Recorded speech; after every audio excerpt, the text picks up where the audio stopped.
Good morning, everyone. Good morning. It's wonderful to be with all of you on this Sunday morning. I am the Reverend William Levwood, affectionately known as Rev Lev. My pronouns are he and him, and I am the minister here at Accotink Unitarian Universalist Church.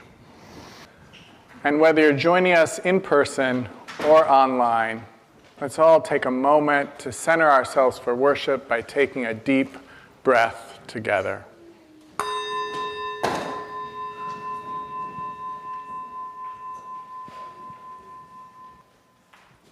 We open and welcome to the ancestral people of this land, acknowledging that this church, like all of Burke, rests on the unceded territory of the Manahoac tribe of the Great Sioux Nation.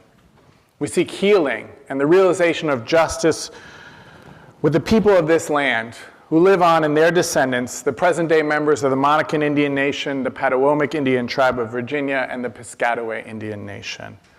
We honor the ancestors as we move toward healing so that all together shall one day know full justice. Welcome to Accotink Unitarian Universalist Church. I'm Judy Robison. My pronouns are she and her, and I'm happy to be your worship associate today. If you aren't new to Accotink, look around. Do you see people you haven't met or you haven't spoken to in a while? These people like you and they want to meet you.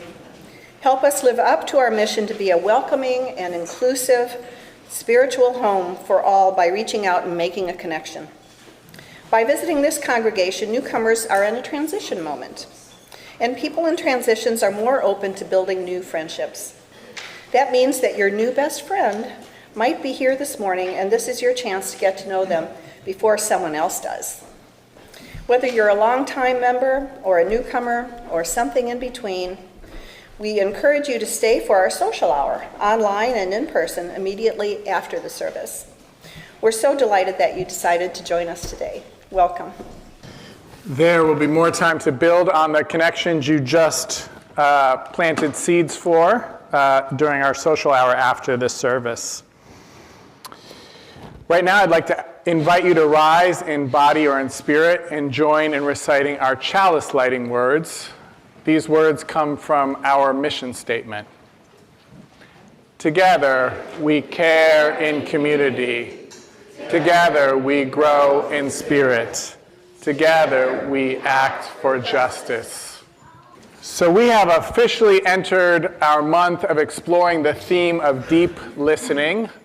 We kind of got started with it early last Sunday by having a question box service where you submitted some questions and I answered those questions, which is always a lot of fun. I really enjoy that service, and I hope you did too.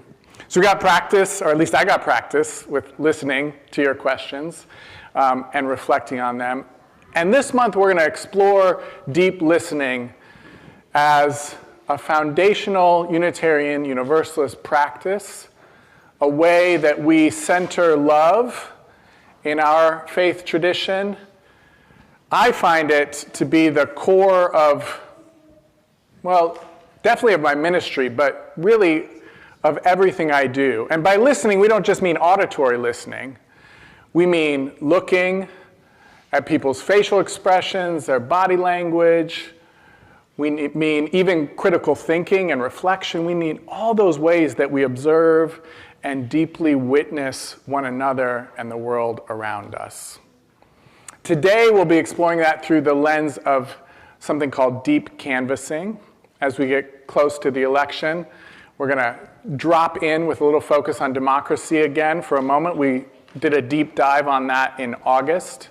So we're going to drop into that for just a moment. But the listening skills that are used in deep canvassing, you'll hear me say this again in the sermon, can be applied throughout our lives.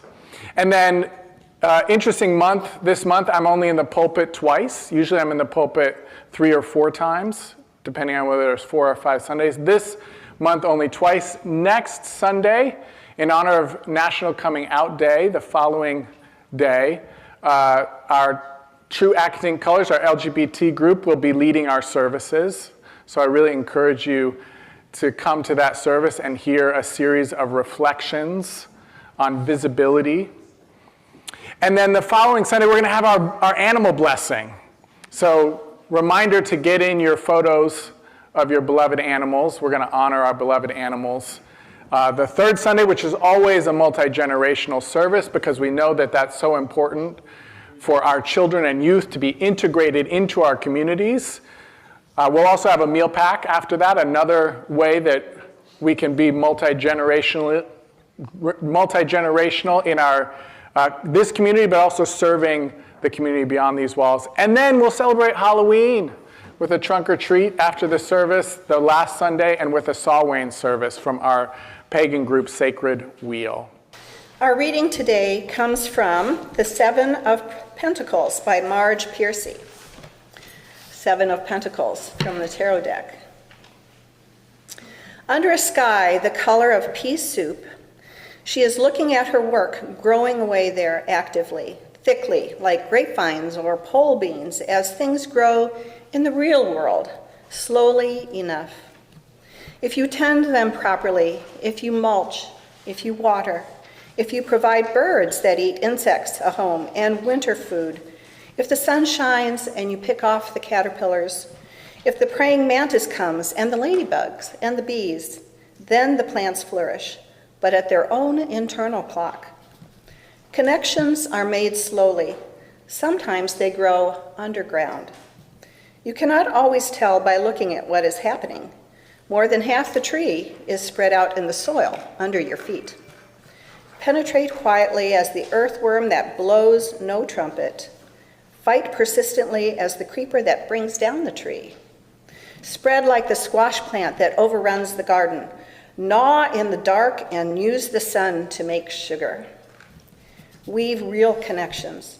Create real nodes. Build real houses. Live a life you can endure. Make love that is loving.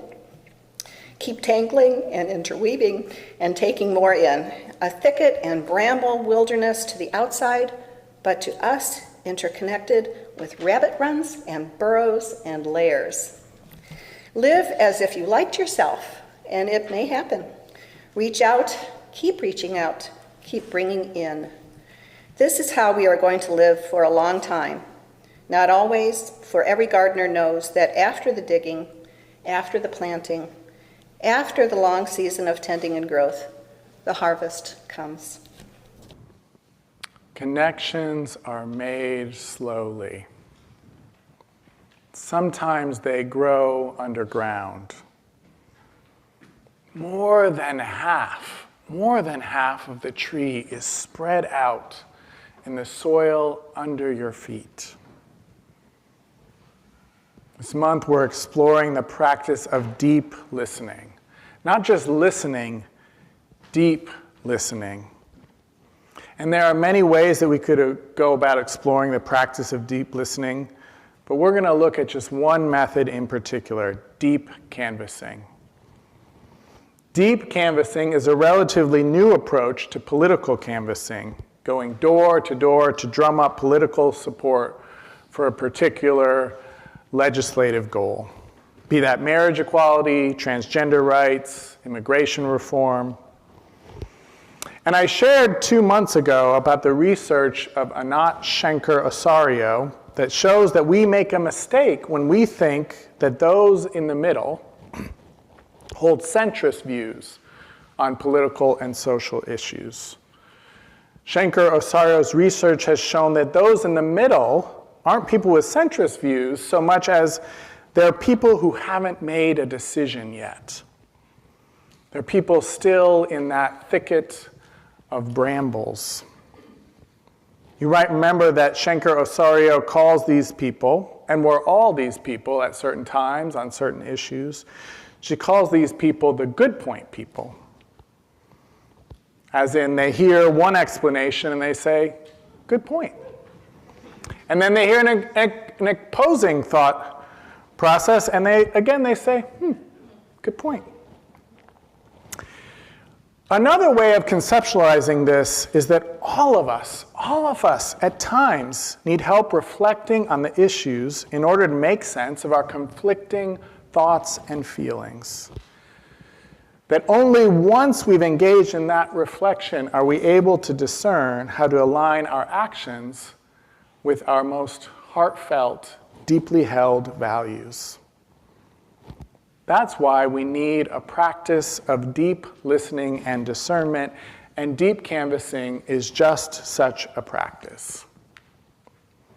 According to Anand Giridharadas in his book, The Persuaders, deep canvassing is the practice of listening, truly listening, continuing to listen, and then listening some more, as the other person explains why they feel some kind of way about transgender people or undocumented people or minimum wage workers, to listen without judgment and with visible curiosity, even when the other person is criticizing or even degrading people like you or people you love, to refrain from calling the other person out.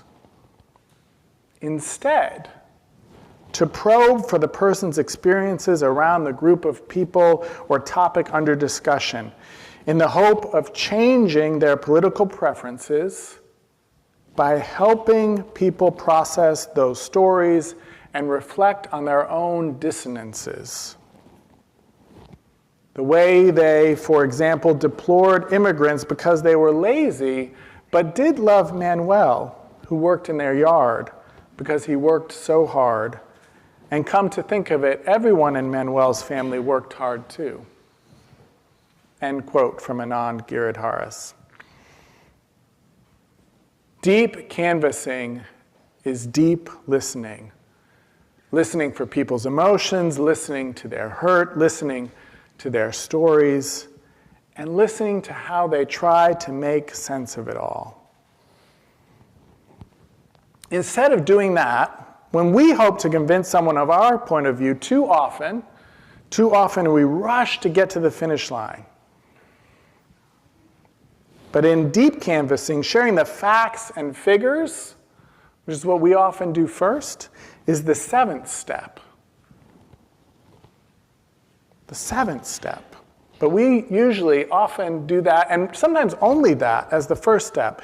No, Dad, we implore, the earth really has warmed. And then we regale him with facts and figures, scientific proofs, and logical arguments. But in deep canvassing, this kind of refutation and fact-checking and responding is backloaded. And what precedes is a significant amount of listening and trust building. 6 steps of listening and trust building, in fact. So let's look at an example from the field. One from Giridharadas' book, where the deep canvasser goes to the door and a woman comes to the door and she shares weak support for transgender rights. She's asked on a scale of 1 to 10 how much support she gives, and she says a 6. But immediately she also expresses concern for the safety of children if a person disguises their gender for nefarious reasons. Now, the deep canvasser doesn't begin the conversation by calling her out, doesn't shame her right away by telling her that transgender people are not child abusers, that there is no evidence supporting that fear. No. Instead, the deep canvasser begins by asking if she knows anyone who is transgender. And she does, in fact. Her nephew, now her niece, who she doesn't actually have much contact with anymore. Then she goes on to describe how hard for her niece's transition was, how she really didn't understand it, how it made her uncomfortable. But even as she's telling that story, she's also emphasizing that she's an accepting and non-judgmental person. That's really important to her, core to who she is. Next, the deep canvasser shares his own story, that of a friend who transitioned and was rejected by their longtime friends. The woman at the door is at first appalled. How could they do that to their friend? And then, as if a light bulb appears behind her eyes, she realizes that she had actually done a similar thing with her niece. Maybe that's the way I kind of reacted toward him without saying it, but the way I guess I was acting, as if, don't come around me. That's really weird, she says.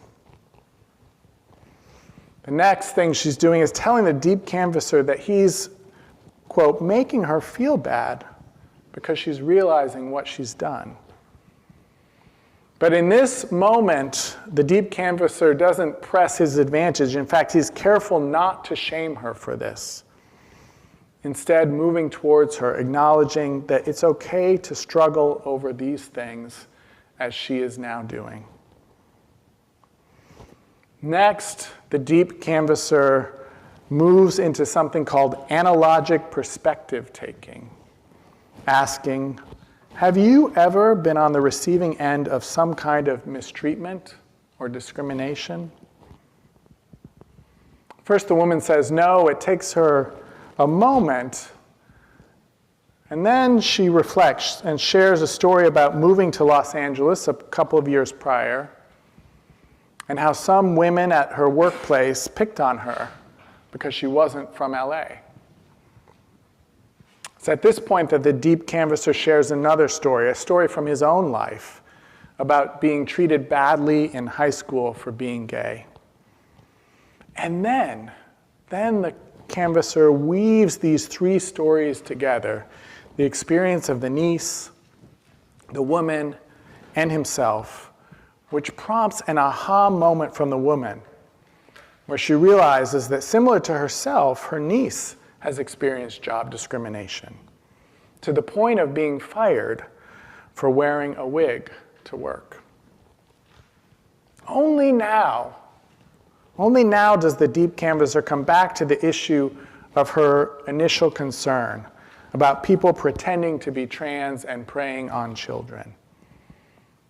Only now, having listened deeply, having shared deeply, having engaged in empathic reflection with her, now the deep canvasser gently but firmly counters her conflating of trans people with child sex abusers. And by the end of the interaction, this woman who expressed lukewarm and conflicted for support for trans rights initially concludes the conversation with a strong commitment to support trans rights, saying she's a 10 out of 10 on the scale of support. And one can even imagine her reaching out to her trans niece in a new way, perhaps reconnecting to her niece with the non-judgmental, accepting love that she claimed but hadn't fully lived into yet, was helped in living into by this experience of deep canvassing. So let's look at the steps a deep canvasser uses. First, they make contact. They make a connection. They open a conversation. They tell the person why they're there and what they'd like to talk about.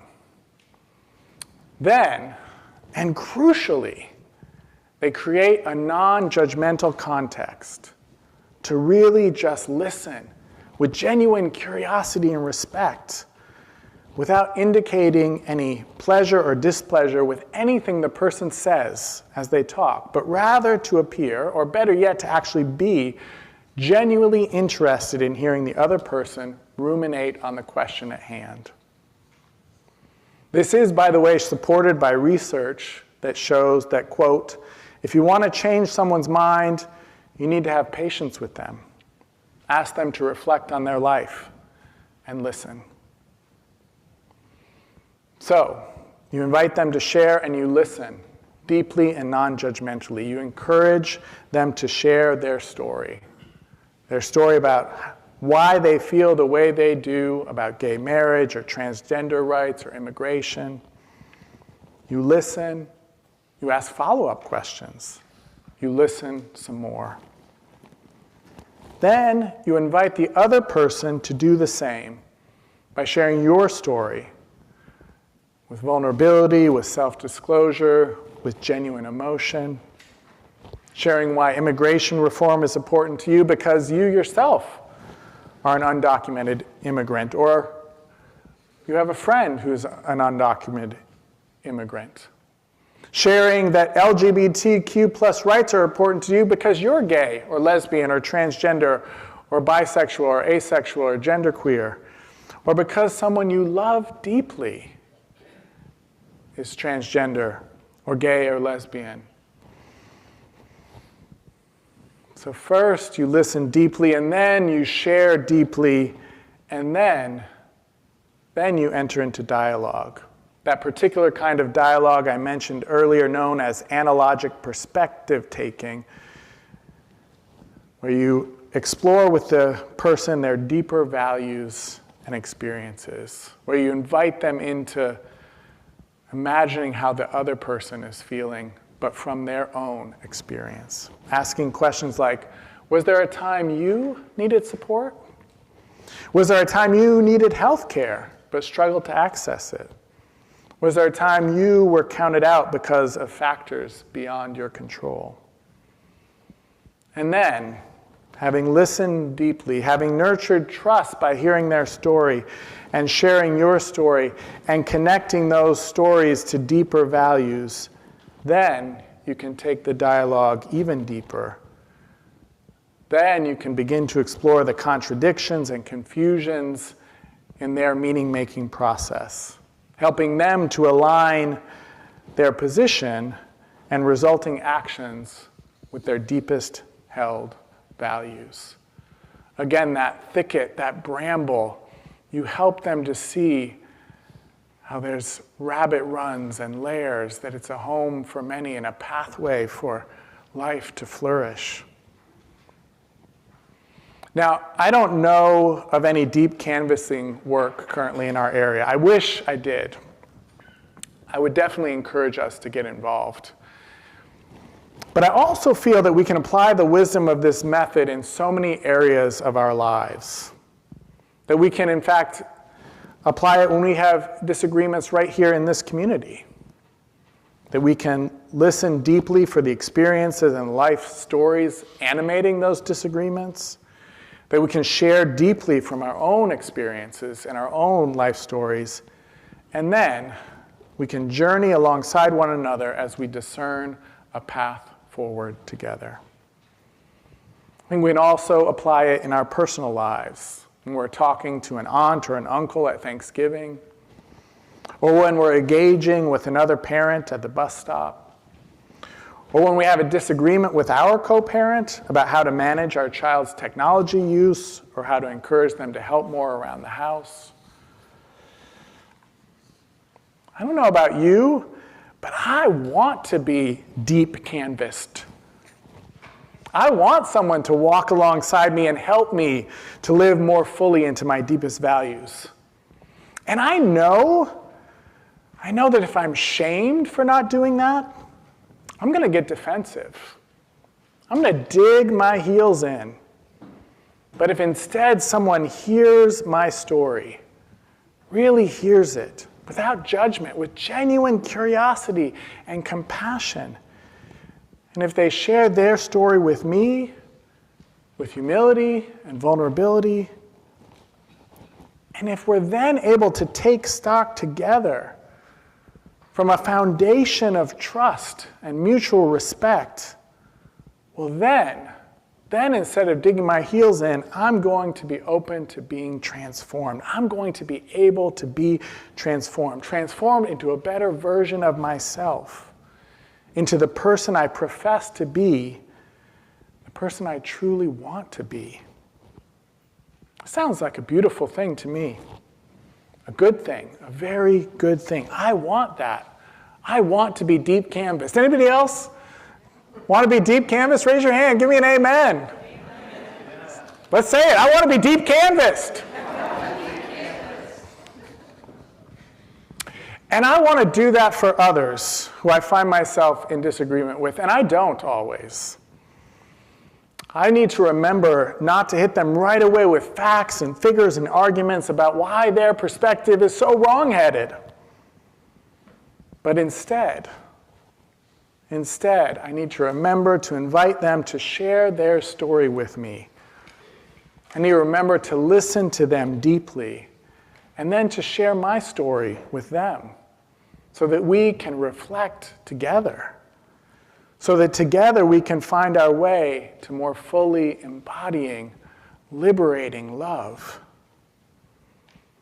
I say, let's engage in this practice together.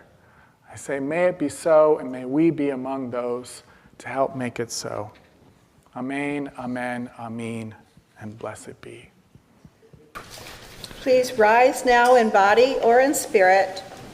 If you feel comfortable, join hands with your neighbor or be open to the blessing of the words of David Bumbaugh. This church is dedicated to the proposition that behind all our differences and beneath all our diversity, there is a unity that makes us one and binds us forever together in spite of time, death, and the space between the stars. We pause now in silent witness to that unity. Now that we've gathered together in this welcoming and inclusive spiritual home, let us go out into the world nourished, rejuvenated, and inspired to share our values.